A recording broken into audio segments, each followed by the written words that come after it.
Ayan, nakarating ng probinsya. Ayan, akyat na ng puno ng langka.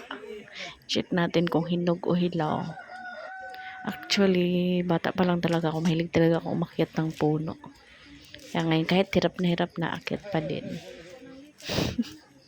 Ingat pa, baka mahulog. Pero kaya pa naman kahit ang taba na. Ang bigat sa katawan. Nakakamiss kasi yung mga ganong moment. Yung umaakyat ng puno.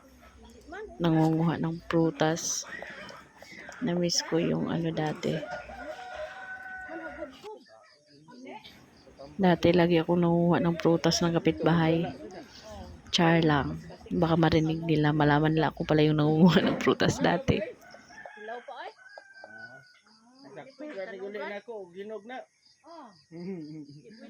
Ayan, pagkatapos kong i-check, nalaman kong hilaw pala. Kaya baba ng person, dahan-dahan lang.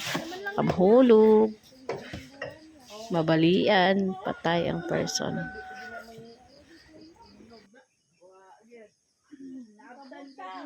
Abutan ta to ninyon.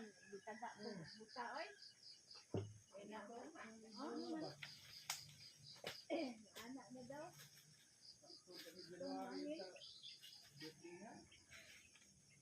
No, wala na.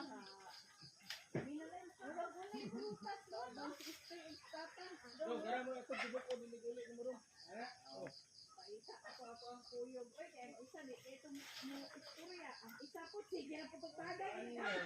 Hindi mo istorya. Ano yung kanduay?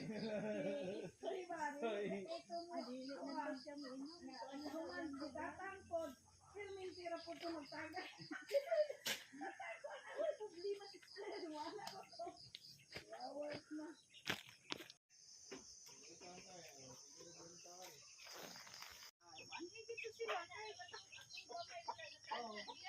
Sa iro, nabuta mo. Eh, sa para huko. Abuyan na kay buta mo ka. Abi na ako katuan na lang ng kuanon ron. Ayaw lagi pa buta-buta. Kumulata. Looy gihon. Sos kung sa dito pa na sa napo wala na ay. Kuan na lang na nako kay ang katuan. Nanam-anam ni kay anak ni P, anak ni Perlin.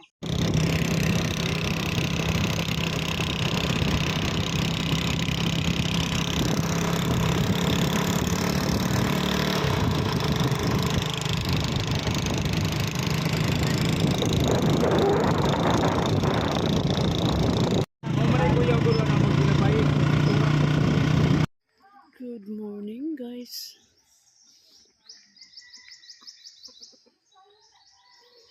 May balatong.